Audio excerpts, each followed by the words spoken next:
Assalamualaikum warahmatullahi wabarakatuh. Okey. Switch ni kita nampak on, off, lampu menyala, on, lampu menyala. Ini adalah sebab wire terbalik daripada main dengan ke soket bahagian dalam ni. Okey, soket bahagian dalam ni dia terbalik. Okey, nampak dia terbalik. Okey, dia dalam ni dia ada L1, N1 dan L2, N2.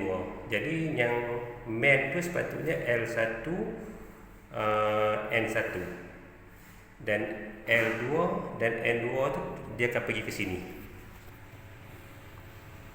Okay, yang sekarang ni daripada main tu dia termasuk wire ke L2.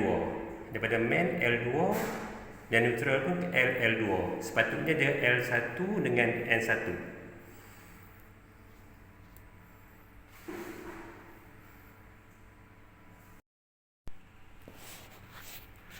Okay, kita nampak clear. Okey, dua wire sini, merah ni naik ke sini dan hitam ni naik ke sini, dan dua sini turun ke bawah.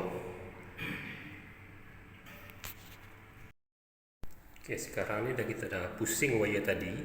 Okey, sekarang kita nampak keadaan off, lampu tak menyala. Bila on, lampu akan menyala. Off, okey, lampu tak menyala. On, lampu akan menyala. Okey, sekian, terima kasih.